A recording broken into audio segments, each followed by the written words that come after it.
Malappuram SP ക്വാർട്ടേഴ്സിലെ മരമുറി Thrissur range DIG Thomson Jose അന്വേഷിക്കും. മരമുറിയുമായി ബന്ധപ്പെട്ട പരാതികൾ ഡി.ഐ.ജിക്ക് കൈമാറി. ഇന്ന് ചേർന്ന ഉന്നത പോലീസ് ഉദ്യോഗസ്ഥരുടെ അടിയന്തര യോഗത്തിലാണ് തീരുമാനമായത്. കൂടുതൽ വിവരങ്ങളുമായി പ്രജിത്ത് മോഹനൻ ചേരുന്നുണ്ട്. പ്രജിത്ത്, എന്താണ് ഏറ്റവും പുതിയ റിപ്പോർട്ടുകൾ? ഈ സംഭവവുമായി ബന്ധപ്പെട്ട അന്വേഷണം നടക്കുന്നതായി കഴിഞ്ഞ ദിവസം ജില്ലാ പോലീസ് മേധാവി എസ് ശശിധരൻ മലപ്പുറം ജില്ലാ വികസന സമിതി യോഗത്തിൽ പറഞ്ഞിരുന്നു.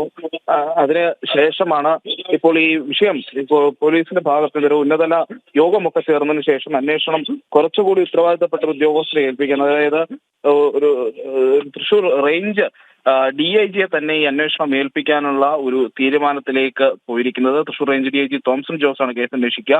ഇതുമായി ബന്ധപ്പെട്ട പരാതികളും ആക്ഷേപങ്ങളും ഒക്കെ ഡി.ഐ.ജിക്ക് കൈമാറിയിട്ടുണ്ട്.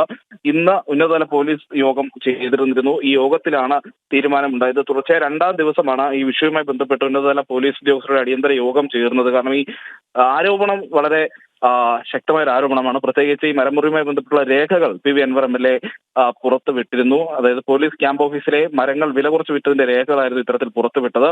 2020 ഏതാണ്ട് ഒരു മരങ്ങൾ കിട്ട വിലയുടെ പകുതി വിലയോളം അത്രയധികം കുറച്ച് മരങ്ങൾ വിറ്റതിനാണ് രേഖകൾ പുറത്തുവിട്ടിരിക്കുന്നത്. എം.എൽ.എ അതിൽ ആരോപണ വിധേയനായ എസ്.പി ആണ്. ഈ പത്തനംതിട്ട എസ് പിയും മുൻ മലപ്പുറം എസ് പിയുമായിട്ടുള്ള സുജിത് ദാസ് പി.വി. അൻവർ എം.എൽ.എ ഫോണിൽ വിളിച്ച് സ്വാധീനിക്കാൻ ശ്രമം നടത്തുന്നതിന്റെയൊക്കെ രേഖകൾ, ശബ്ദ സന്ദേശങ്ങളടക്കം എം.എൽ.എ പുറത്തുവിട്ടിരുന്നു. അങ്ങനെ കേരള പോലീസ് വലിയ നാണക്കേട് നിൽക്കുന്ന സമയത്താണ് ഈ വിഷയത്തിൽ ഉന്നതതലത്തിൽ ഒരു അന്വേഷണം നടത്താൻ തന്നെ ഇപ്പോൾ തീരുമാനമായിരിക്കുന്നത്. വിഷ്ണു.